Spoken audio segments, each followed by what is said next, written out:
Genre: realistic fiction. Aguinaldo by Lulu Delacré. Illustrated by John Parra. Essential question: in what ways can you help your community?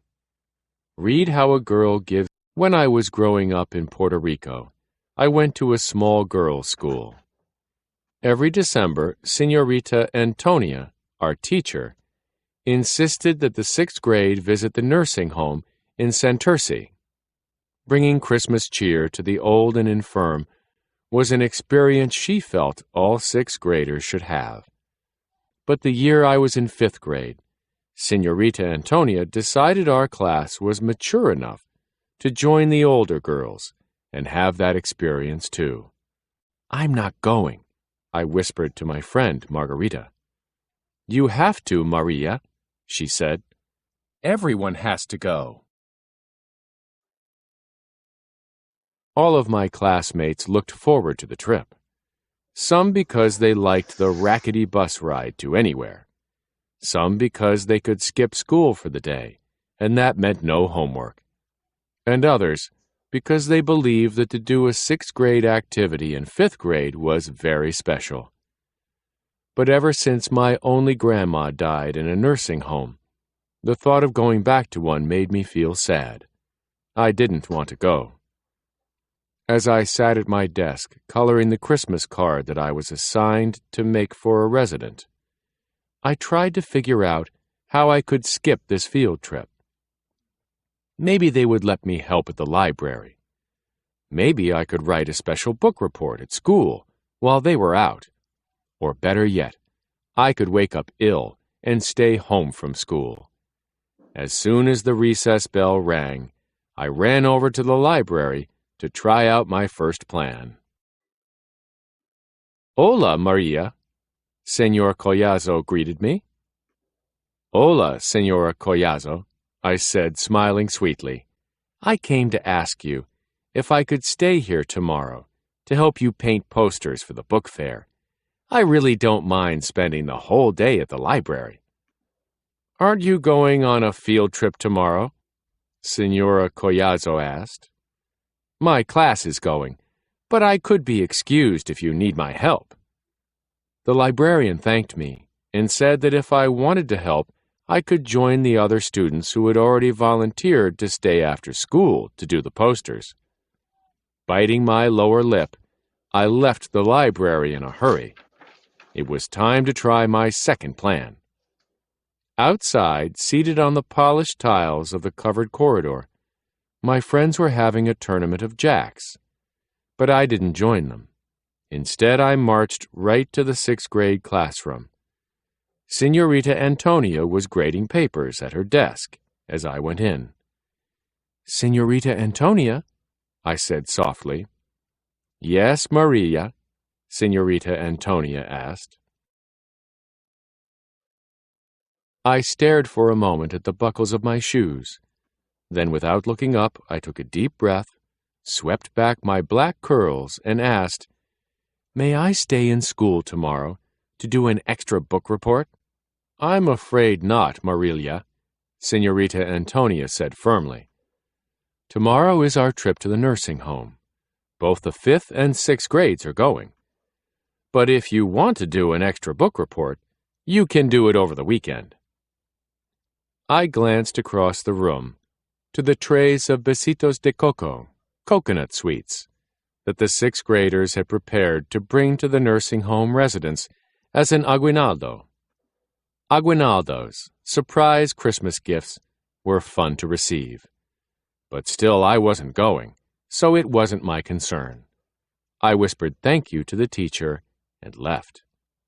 That evening at dinner time, I put my third plan into action. To my parents' surprise, I had 2 big helpings of rice and kidney beans, 2 helpings of Mommy's tembleque for dessert, and 3 glasses of mango juice. I never ate so much. I figured that with all this food I was sure to get indigestion. I went to bed and waited. I tossed and turned. I waited for several hours, expecting a stomachache any second. but instead the heavy meal made me tired, and I fell sound asleep. Stop and check. Marilia does not want to go on the trip to the nursing home. Marilia, get dressed, Mommy called early the next morning. We have to leave soon for school. How unlucky. I woke up feeling quite well. There was only one thing left to do. I ran to the bathroom, let the hot water run, and drank a full glass of it. Then I went back to bed. Marilia, Mommy came in. Get up. What is going on with you? I feel warm, Mommy, I mumbled. Mommy looked at me with concern. She touched my forehead and my neck. Then she left the room, and in a few minutes came back with a thermometer in her hands. I opened my mouth, and she slipped it under my tongue. When the time was up, Mommy pulled the thermometer out and read it. 106 degrees, she exclaimed. That's impossible. You look perfectly fine to me. After a little questioning, I confessed what I had done. I told Mommy how much I didn't want to go on the field trip. You know, Marilia, she advised, you might enjoy yourself after all. Besides, I've already promised Señorita Antonia 2 trays of tembleque to bring as an Aguinaldo to the residents of the home. There was no way out. I had to go. In the big lobby of the nursing home, paper streamers hung from the tall windows. The residents were scattered everywhere. Some were seated on the couches. Some were in wheelchairs. Some walked clutching onto their walkers. A nurse hovered over a group of men as she dispensed pills. Señorita Antonia took out her guitar, and at the sound of the first bar, we began to sing a medley of carols. Several of the girls accompanied with maracas, güero, and palitos. Meanwhile, the residents clapped and sang along, while a 6th grader passed around our cards for us to give to them later. As I watched how happy our music made the residents, memories of my grandma rushed to me, making me dizzy with sadness. Suddenly I saw that everybody was visiting with the residents. I was alone. I didn't feel like joining one of the groups. Maybe I could quietly slip away until the visit was over. I hoped it would be soon. Then I noticed a chair against the yellow wall. I sat there, still holding the card I had made. Across the room there was a frail old lady in a wheelchair. She was alone, too.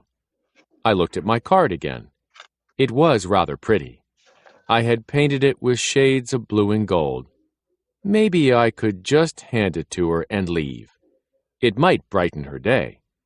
So gingerly I crossed the lobby and stood next to her. "Who is there?" the old lady asked as she coquettishly fixed her silver bun with a light touch of her manicured hand. "My name is Marilia," I said. "I brought you a card." "Dios te bendiga," the old woman said. "God bless you." She reached for the card, but her hand was nowhere near it. Her gaze was lost in the distance, and I knelt down to place the card in her hand. It was then that I saw the big clouds in her eyes. She was blind. What was the use of a card if you couldn't see it? I felt cheated. I stood up to go back to my chair. "My name is Elenita," she said, as I tried to slip away. "Tell me, Marilia, what does your card look like?" I knelt down beside her, and in as vivid detail as I could, described the 3 wise men I had drawn. Then Elenita's curious fingers caressed every inch of the card. She couldn't have enjoyed it more if she had seen it. When the coconut sweets were passed around, she mischievously asked for 2. "I bet you are not supposed to eat 1 of these," she giggled. "No," I replied. Senorita Antonia told us that the suites were just for residents. Well, she whispered, nobody said I couldn't give you one of mine. I liked Elenita. I placed the besito de coco in my mouth and relished it even more, especially since I wasn't supposed to have it. I enjoyed being her partner in mischief. After that, she asked me if I liked music and if I knew how to dance. I said. I love to listen to music and dance. Then she told me how, when she was young, she had been a great dancer. I used to dance so well that men would line up for a chance to dance with me. I had many, many suitors at one time, she said. I had suitors that serenaded me in the evening, and others that brought me flowers. But I didn't go out with all of them. You have to be selective, you know. Too soon we were interrupted by Senorita Antonia. It was time to get on the bus and return to school. I didn't want to leave. Thank you for the card, Marilia, Elenita said. She opened her hand and gestured for me to give her mine. I'll keep this card to remember you by. I'm sorry you can't see it, I said as I squeezed her hand. For a moment, it felt as warm and giving as my own grandma's. I wish I had brought you a better Aguinaldo. The best Aguinaldo, Elenita said, was your visit, Marilia.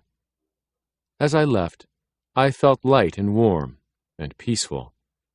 On the bus ride back, I told my friend, Margarita, all about our visit. I couldn't wait to come back next year when I was in the 6th grade. I already knew what I would bring Elenita.